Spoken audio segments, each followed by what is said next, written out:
Hi guys, I'm just still working on the Faller system and I've been trying to figure out ways that I can get the bus moving around and playing with the idea of having basically, if I can point it out, a road going up here, going up,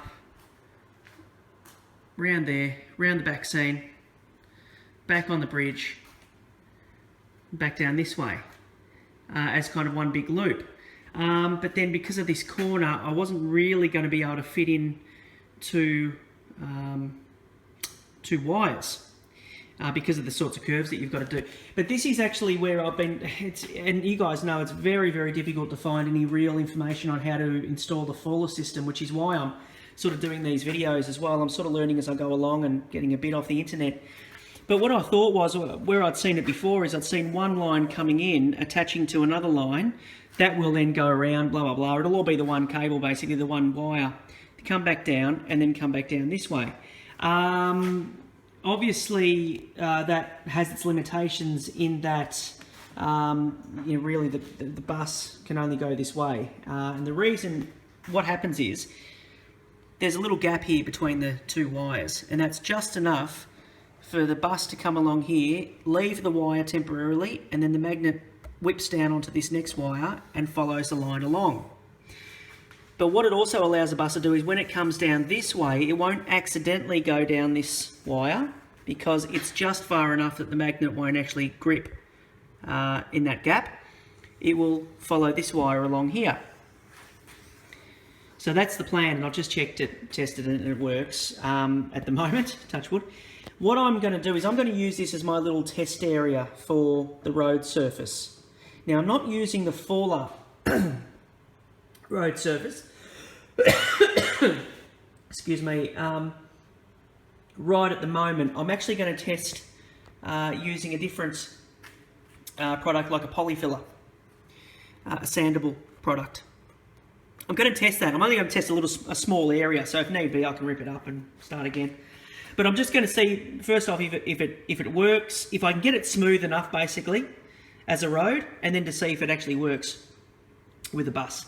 So I'll work away at that, and we'll see what it comes up like.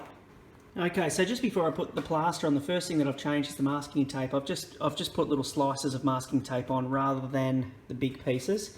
I just want to lessen that as much as I can because I don't want it to be a hindrance to the magnet once I've put the plaster down. So I'll get onto some plastering.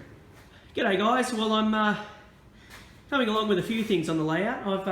I've put the back scene on just that front section there. So where I'm going to have the main town street. You can see here I've tentatively put some of the Faller car system wire down, just sort of mapping out the first loop of the bus, and also I've sanded up and painted the first of the road section. Now, I'm not going to be able to show you this because it is actually almost just, I wanted to get it from a certain angle. You'll see on this angle, now I've only put one coat of paint on, but you'll see on this angle you can see the line of the wire going underneath. It's pretty flush, but another coat of paint. This is my first try with coating it with plaster and then putting on the paint. I've got to say a couple of things for you if you're doing the Faller system. One, this I'm just taking you over here. I'm sorry for the fast camera movements. I know it drives a couple of you guys crazy, but total joint finish. Okay, it's pre-mixed plaster basically, but it's a soft type of plaster. And what that means is you can use 120 grit sandpaper, and once you've actually put it down as flat as you can, it's very, very easy to sand. So make sure you don't use rock solid plaster. Make sure you use something like that, or of course the Faller plaster, which I've opted not to use just at the moment.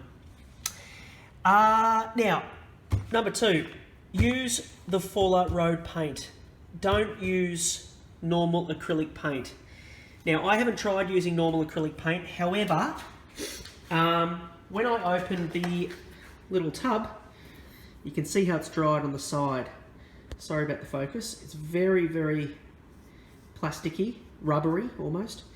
So it's designed to be like that, I'm sure, because it needs to be thick not too thick as that doesn't pick up the wires, but also, now I can't show you this on video, but it's quite coarse. Now that is deliberate so that it picks up the wheels, the rubber wheels, stick to it nicely as it's going around on the wire. So whilst you can use other brands of plaster, don't stray from the Faller paint. Use the paint. Now I'm just going to show you quickly that my bus is running a little bit low on power, but I'm going to show you how he goes. Oh, you can actually hear him click on once he's clicked on. So there he goes, he's following the line down there beautifully.